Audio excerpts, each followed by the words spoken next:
পঞ্চম শ্রেণী হিন্দু ধর্ম শিক্ষা। তো আজকে আমরা সমাধান করব হিন্দু ধর্ম পৃষ্ঠার ৬৬ এবং সমাধান করব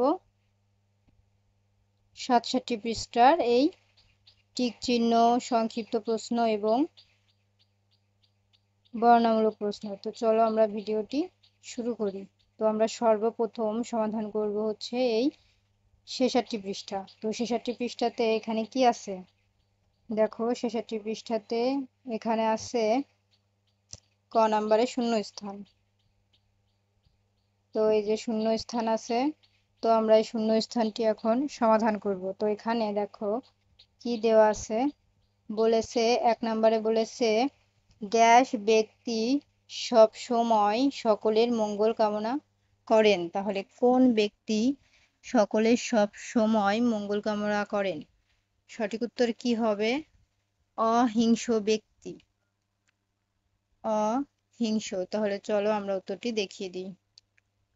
তো উত্তরটি আমি এখন এখানে লিখে দিচ্ছি অহিংস। ঠিক আছে, আমি একটু জুম করে নিচ্ছি তাহলে তোমাদের বুঝতে সুবিধা হবে। অহিংস ব্যক্তি, এই যে আমি জুম করে দেখাই। অহিংস, সরোয়া হয়রসি অনুস্বর দন্তেশ্ব, অহিংস। অহিংস ব্যক্তি সবসময় সকলের মঙ্গল কামনা করেন। ঠিক আছে, তাহলে হচ্ছে ক নম্বরের সমাধান। এখন খ নম্বরে আছে বশিষ্ঠের আশ্রমে ছিল একটি ড্যাশ। তো ছিল একটি কি? কামধেনু। তাহলে আমরা এখন এখানে জুম করে উত্তরটি লিখে নিই। এখানে হবে কামধেনু।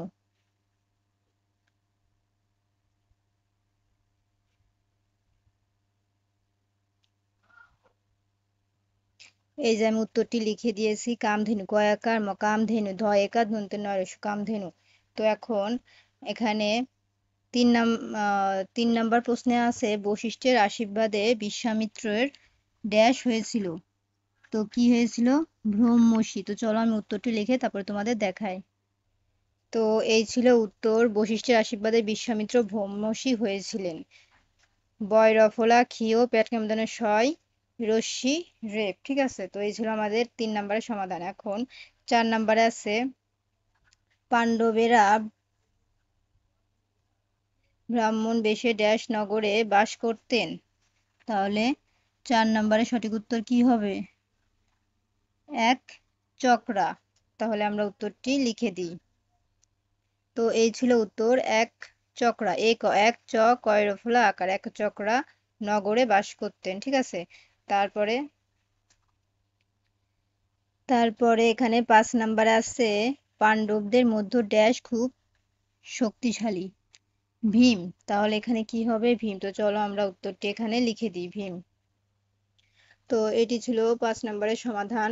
১ নম্বরে অহিংস, ২ নম্বরে কামধেনু, ৩ নম্বরে ব্রহ্মর্ষি, তারপরে ৪ নম্বরে আছে এক চোকরা, তারপরে ৫ নম্বরে আছে ভীম। তাহলে এখন আমরা চলে যাব খ নম্বরের সমাধানে। এই যে খ নাম্বার, তো খ নাম্বার এখানে কি বলেছে? খ নাম্বারে আছে বড় হতে হলে আমাদের অহিংস হতে হবে। তো এটি হচ্ছে ১ নাম্বার তারা করে দিয়েছে। তো আমরা বাকিগুলো এখন কমপ্লিট করব। তারপরে ২ নাম্বার আছে বিশ্বামিত্র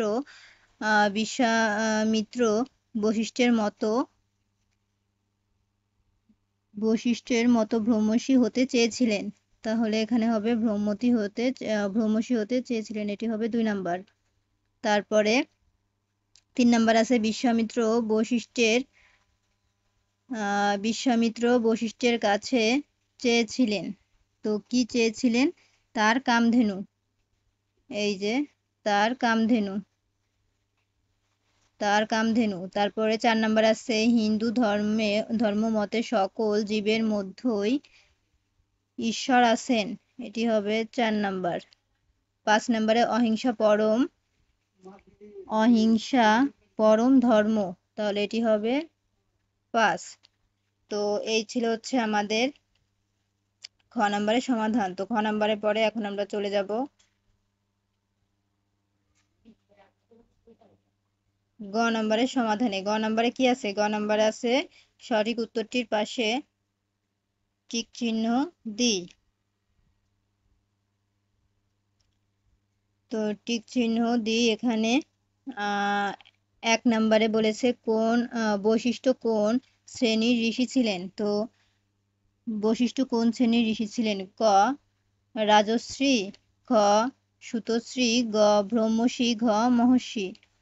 তাহলে সঠিক উত্তর কি হবে? গ ব্রহ্মর্ষি। তারপরে এখন আমরা চলে যাব সেই 67 পৃষ্ঠায়। 67 পৃষ্ঠাতে এখানে 2 নম্বর আছে বিশ্বামিত্র ওর জাতিতে কি ছিলেন? ক ক্ষত্রিয়, খ ব্রাহ্মণ, গ বৈশ্য, ঘ শূদ্র। তাহলে সঠিক উত্তর কি হবে? ক ক্ষত্রিয়। ক ক্ষত্রিয়।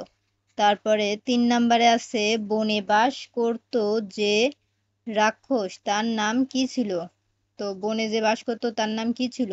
ক তারকা, খ পুতনা, গ অর্ঘ্য, ঘ বক। তাহলে সঠিক উত্তর কি হবে? ঘ বক। এখন 4 নম্বরে আছে রাক্ষসকে মারতে কে গিয়েছিলেন? ক অর্জুন, খ ভীম, গ নকুল, ঘ সহদেব। তাহলে সঠিক উত্তর হবে খ ভীম। এখন 5 নম্বরে আছে ভীমের কথা বলতে কে নিষেধ করেছিলেন? ক যুধিষ্ঠির, খ মাদ্রী, গ কুন্তী, ঘ ব্রাহ্মণ। তাহলে সঠিক উত্তর কি হবে? গ কুন্তী। এখন আমরা চলে যাব ঘ নম্বরের সংক্ষিপ্ত প্রশ্নের উত্তর। এখানে 1 থেকে 5টি প্রশ্ন আছে, বলেছে এগুলোর সংক্ষেপে উত্তর দাও। তো চলো আমরা এগুলো প্রশ্নের সংক্ষিপ্ত উত্তর জেনে নেই।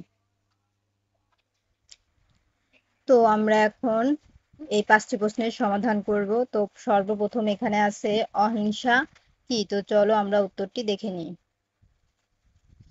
এই যে 1 নম্বর প্রশ্নের সমাধান অহিংসা কি? উত্তর হবে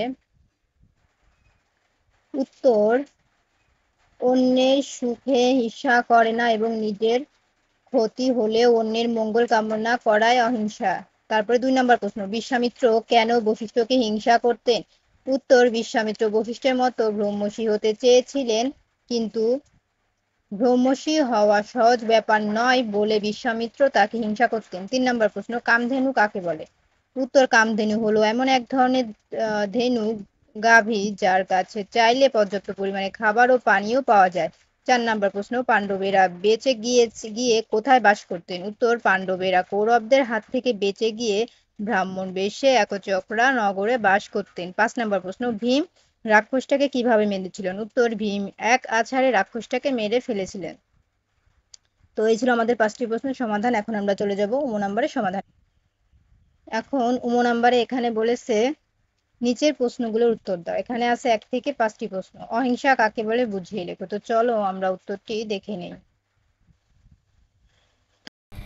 1 নম্বর প্রশ্নের সমাধান কিছু মানুষ আছেন যারা অন্যের সুখে ঈর্ষা করেন না, বরং সুখ পান, অন্যের উন্নতিতে আনন্দ পান, কাউকে কষ্ট দেন না বরং উপকার করেন, নিজের ক্ষতি হলে অন্যের মঙ্গল কামনা করেন। এই গুণটির নাম অহিংসা।